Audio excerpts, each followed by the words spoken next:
तुळजापूर येथे लहुजी शक्ती सेनेच्या वतीनं मातंग समाजाच्या विविध मागण्यांसाठी तहसील कार्यालय तुळजापूर येथे लहुजी शक्ती सेनेचा भव्य हलगी मोर्चा काढण्यात आला व तहसीलदार यांना निवेदन देण्यात आलं। निवेदनात नमूद केलं गेले की साहित्यरत्न अण्णाभाऊ साठे यांचं स्मारक व पुतळ्याचं काम तुळजापूर येथे लवकरात लवकर सुरू करावं। मातंग समाजाला एससी मध्ये अ कडवरून स्वातंत्र्य मिळावं, स्वातंत्र्य आरक्षण मिळावं। तुळजापूर येथील मातंग समाजाचे युवक गोरख पारदे यांना जीवघेणा हल्ला करणाऱ्या आरोपींना अटक करून मोक्का अंतर्गत कार्यवाही करावी। हलगीवादक व कलाकार, बँडवादक कलाकार यांना दरमहा शासनाची पेन्शन सुरू करावी अशा विविध मागण्यांसाठी तुळजापूर तहसील कार्यालयावर हलगी मोर्चा काढण्यात आला। यामध्ये लहुजी शक्ती सेनेचे सर्व पदाधिकारी व महिला तसेच समाज बांधव मोठ्या संख्येने उपस्थित होते।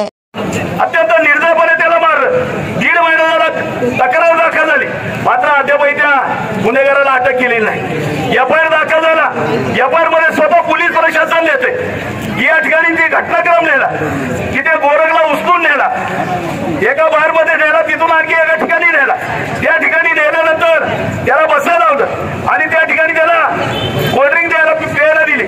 प्यायला दिलेले असताना कोणतरी तो आरोपी आहे, तो डोसकर आहे का कोण, त्या पोराने काय केलं की त्यांनी साल्याने रॉड काढला, त्याच्या पाठीत मारला।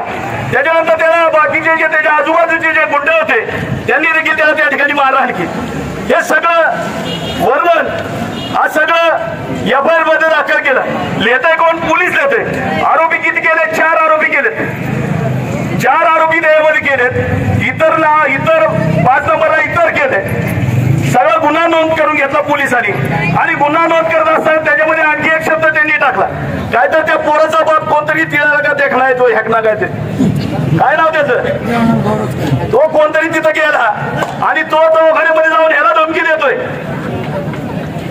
त्याला विचारपूस करायला गेलाय, त्याला काय म्हणतोय तो, झालं गेलं विसरून जा बाबा, सोडून टाक।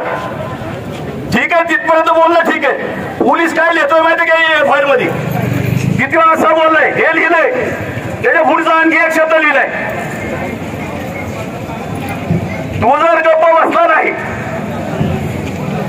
तू जर गप्प बसला नाही तर तुला दाखवावं लागेल, त्याला धमकी देतोय, तुला उडवावं लागेल। त्या आरोपीचा बाप त्या ठिकाणी धमकी देतोय, पोलीस त्याच्यामध्ये देतोय आणि मग तो बी आरोपी होताय का नाही, त्याचं नाव त्याच्यामध्ये नाही। ताज्या बातम्या पाहण्यासाठी प्राईम महाराष्ट्र न्यूज चॅनलला सबस्क्राईब करा।